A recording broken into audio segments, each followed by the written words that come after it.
साथियों, तुर्की ने इजराइल के पीएम नेतन्याहू के खिलाफ इंटरनेशनल अरेस्ट वारंट जारी करने की प्रक्रिया शुरू कर दी है।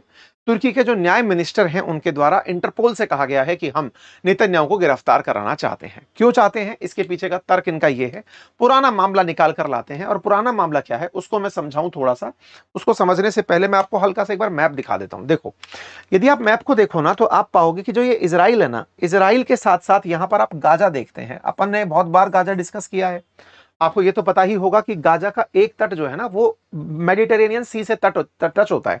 तो ये पूरा पूरा भूमध्य सागर है। अब क्या है ना कि गाजा में चारों तरफ से बॉर्डर पर तो बैठी हुई है इजरायली फोर्सेस, लेकिन गाजा के अंदर समुद्र से भी कोई जहाज आकर ना पहुंच पाए, यहां से आकर के भी कोई जहाज ना पहुंच पाए, इसके लिए यहां पर पूरा पूरा नेवल ब्लॉकेड किया हुआ है। ये हमने कई बार आपको बताया है कि गाजा के मेडिटेरेनियन सी वाला जो तट है उस पर चारों तरफ इजरायली फोर्सेस तैनात है, गाजा कोई नहीं पहुंच सकता। अब उस इजरायली तट को, गाजा के तट को जो ब्लॉक किया हुआ है, उसको तोड़ने के लिए बहुत बार मेडिटेरेनियन सी में से बहुत सारे देश अपनी अपनी तरफ से मदद के नाम पर जहाज भेजते हैं। इन्हें सामान्यतया मिशन के रूप में फ्लोटिला के नाम से जाना जाता है, नाव के नाम से आप समझिए।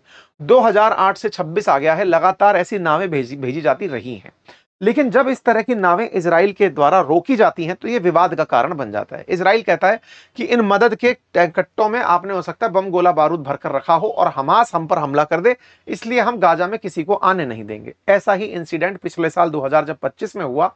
तब इजराइल ने उस जहाज पर जो फ्लोटिला था, जो फ्लोटिला लेकर के सामान निकला था, उस पर इजराइल ने हमला कर दिया था। हमला क्या, ड्रोन अटैक हुआ था।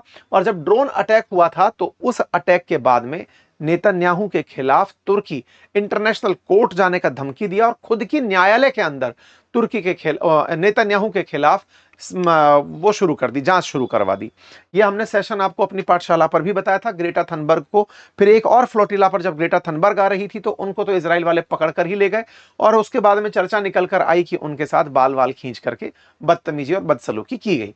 ये फ्लोटिला वाला मामला फिर से तुर्की वाले उठा दिए हैं कि साहब नेतन्याहू को, क्योंकि उसने अंतरराष्ट्रीय जल पर कब्जा किया हुआ है इजराइल ने, ऐसे में उनके खिलाफ वारंट जारी किया जाना चाहिए और तुर्की चाहता है कि वो उन्हें गिरफ्तार करे। ये एक पहलू है जिसे आप सुन लीजिए केवल इसलिए ताकि आपको यह पता चल जाए कि तुर्की और इजराइल के बीच में कितने तल्ख व्यवहार इस समय पर चल रहे हैं।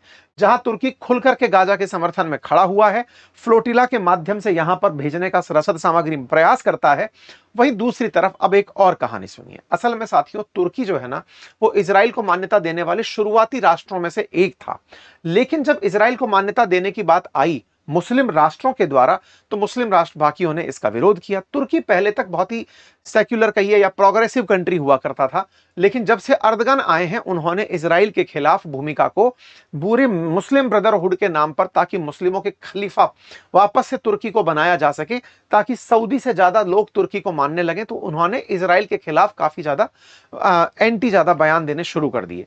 खैर, तुर्की इस समय एक और प्रयास कर रहा है, और वो क्या है, आप सभी को यह तो मालूम होगा कि सीरिया के अंदर सत्ता बदल चुकी है। बशर अल असद की सरकार यहां हुआ करती थी, लेकिन बशर अल असद की सरकार को अल शरा नाम के एक आतंकवादी ने पलट दिया और उस अल शरा को अमेरिका ने अपनी तरफ से सहूलियत दी कि ठीक है, हम आपको यहां का राष्ट्राध्यक्ष मानते हैं। तो अब सीरिया में क्या है, अल शरा की सरकार चलती है। अब यहां पर बड़ा इंटरेस्टिंग मामला है।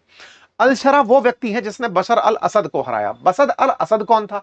बशर अल असद जो था सीरिया के अंदर का राष्ट्रपति, वो इस समय रूस में शरण लेकर बैठा हुआ है। बहुत लंबे समय तक असद की और उसके फादर की यहां पर सरकार चली रूस की मदद से। तो अमेरिका बशर अल असद को यहां से हटाना चाहता था। अब अल शरा भी बना तो अमेरिका ने उसका वेलकम किया, जबकि एक समय पर अमेरिका ने खुद करोड़ों रुपए अल शरा के सिर पर इनाम रखा हुआ था। खैर, अब कोई बात नहीं। आज की स्थिति यह है कि यहां पर अल शरा नाम का जो आतंकी था, आज वो यहां का राष्ट्रपति है और वो यहां पर शासन करता है।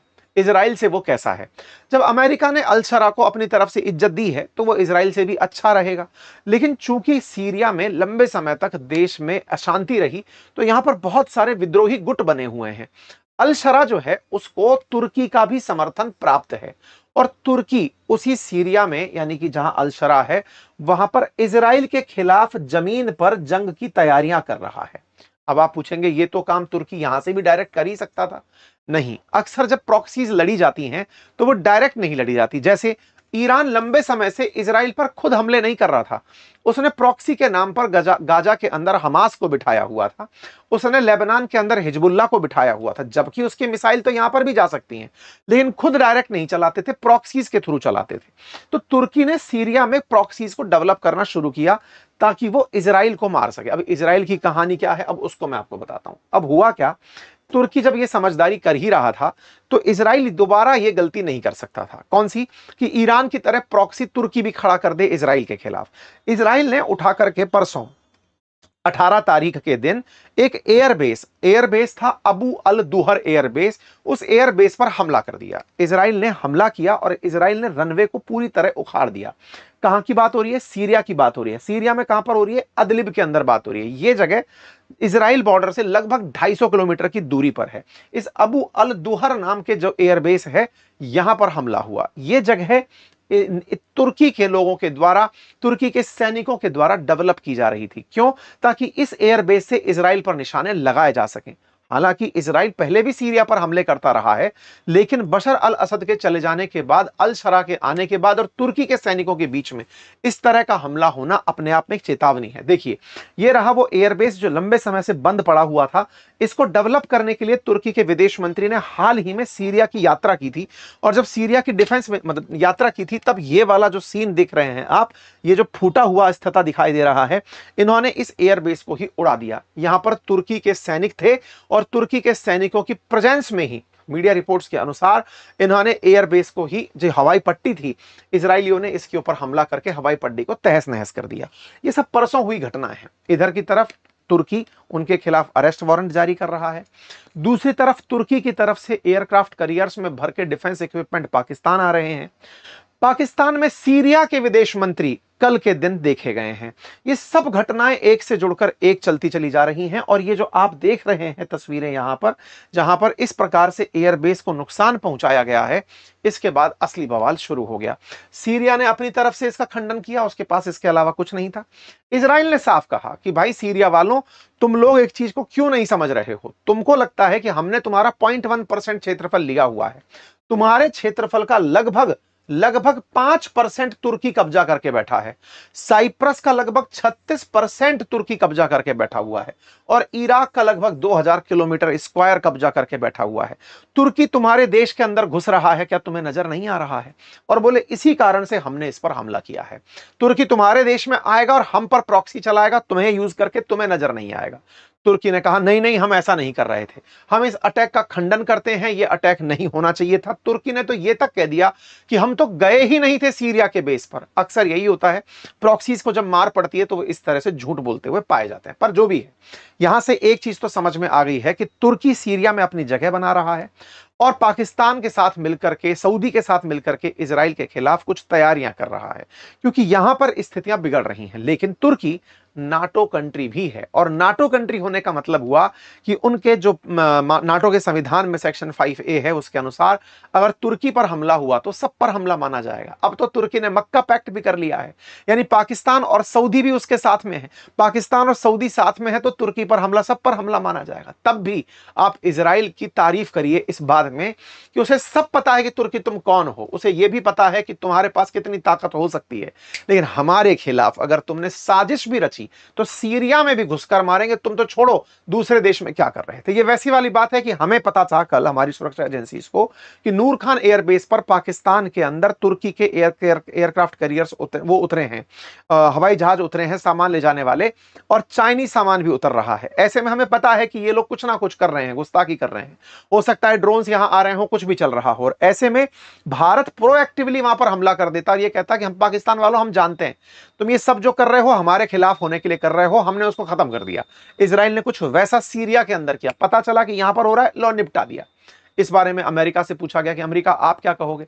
अमेरिका इजराइल के सामने क्या बोले, कहता है मैक्सिमम रिस्ट्रेन की बात कहेंगे, कृपया लड़िए मत, शांति से रहिए। लेकिन इजराइल के अंदर ही लोग नेतन्याहू से कह रहे हैं कि बेटा तुम ये छोटे मोटे पटाखे मत फोड़ो, हमें देखकर समझ में आता है अक्टूबर में तुम्हारा चुनाव है, इस चक्कर में तुम पटाखे फोड़ के लोगों का ध्यान बटा रहे हो। मतलब वहां पर इजरायलियों के दिमाग में इन हमलों के प्रति तो किसी तरह के कोई दुर्भावना है ही नहीं, ये तो होना ही चाहिए भाई, छोटे मोटे मत करो, तुम ध्यान बटाने के लिए करते हो। नेतन्याहू ने लेकिन साफ आकर के कहा कि देखिए सीरिया में अगर तुर्की की फोर्सेस आई तो भाई साहब हमसे बुरा कोई नहीं होगा। अब इधर की तरफ तुर्की जो है वो इजराइल के अंदर एंट्री करने की बात कर रहा है। ये बातें मीडिया में चलना शुरू हो रही हैं कि तुर्की सीरिया के माध्यम से इजराइल को इन्वेड करेगा, क्योंकि लंबे समय से उसको अपनी इज्जत साख बचानी है, तो वही एक तरीका हो सकता है। खैर, ये अपडेट हुए इन दो राष्ट्रों से जुड़े हुए। अमेरिका इस मामले में सबको शांति की अपील कर रहा है। मोसाद चीफ ने सीरिया वालों से बात करके ये पूछा था कि देखो, तुर्की के अगर लोग तुम्हारे देश में एंट्री कर रहे हैं तो हम उन पर हमला करेंगे, फिर ये मत कहना कि हमको पहले बताया क्यों नहीं। पर चलिए, कोई बात नहीं। अब तुर्की और इजराइल की कहानी पर तो हमने बहुत बार पहले भी कई सारे सेशन किए हैं। आज जो सबसे बड़ी बात है वो असल में मक्का पैक्ट के बाद पाकिस्तान और तुर्की के साथ आने की है। असल में पाकिस्तान और तुर्की जिस तरह से इन दिनों नजदीक आए हैं, देखिए भारत के नाम पर तो ये पहले भी साथ थे, और उस नाम में अब ये इजराइल के खिलाफ भी साथ आ रहे हैं। और ऐसे में पाकिस्तान क्या खेल रहा है, मैं आपको वो बताता हूं। पाकिस्तान के अंदर जिस तरह की तैयारियां हो रही हैं, उसको ऐसे समझिए कि जिस सीरिया के एयरबेस पर तुर्की के सैनिकों को निशाना बनाया गया, उस तुर्की के जहाज अमेरिका पाकिस्तान में पाए गए, और मतलब जो डिफेंस करियर जो जहाज थे वो पाए गए, और उसी बीच में सीरिया के विदेश मंत्री का यहां पर स्वागत हो रहा है। पाकिस्तान के अंदर सीरिया के विदेश मंत्री असद अल शबानी का स्वागत होता है, और ये स्वागत साथियों कल के दिन की घटना है। आप तस्वीरों में उनके वेलकम को होता हुआ देखते हैं, और वेलकम में इतना ही नहीं, पाकिस्तान इनके स्वागत में यह तक कहता है कि चिंता मत करिए, हम आपकी संप्रभुता के साथ हैं। इसका मतलब समझते हैं? इसका मतलब यह हुआ कि आपकी अगर देश में किसी और देश ने हमला किया तो हम आपके साथ हैं। इसका मतलब यह है कि अब सीरिया भी मक्का पैक्ट में शामिल होने की तैयारी कर रहा है। इसका मतलब और समझिए, मक्का पैक्ट का मतलब हुआ कि वो पैक्ट जिसमें सऊदी और तुर्की और पाकिस्तान मिलकर के एक दूसरे की हिफाजत की कसम खाएं। अगर सीरिया भी उस हिफाजत में शामिल हो गया तो सीरिया पर हुआ हमला पाकिस्तान और तुर्की को मिलाकर इजराइल से लड़ने के लिए प्रेरित करेगा। लेकिन क्या पाकिस्तान इजराइल से मोर्चा लेगा? डरपोक है, कुछ नहीं कर पाएगा। लेकिन इसको सीन ये है कि सबके सामने बनना है कि हम हैं फन्ने खा।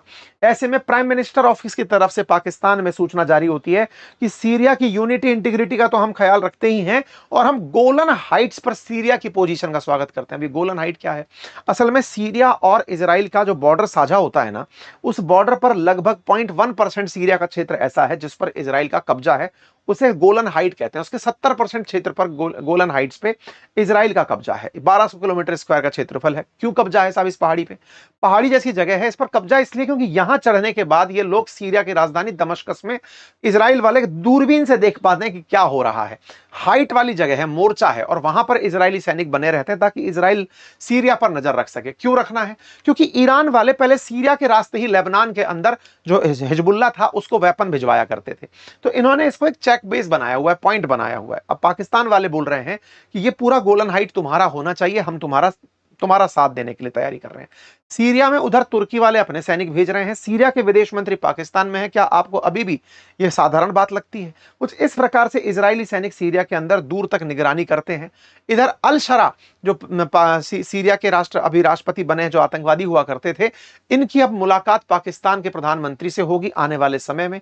क्या समीकरणों को अगर आप समझ गए तो यह समझ में आया कि आने वाले समय में इजराइल के खिलाफ फिर से एक गठबंधन वो बन रहा है जो ईरान ने अब तक, देखिए ईरान इंडिपेंडेंटली इजराइल से लड़ रहा था, लेकिन जो ईरान ने कर दिखाया उससे इन देशों के अंदर फिर से साहस आ गया है।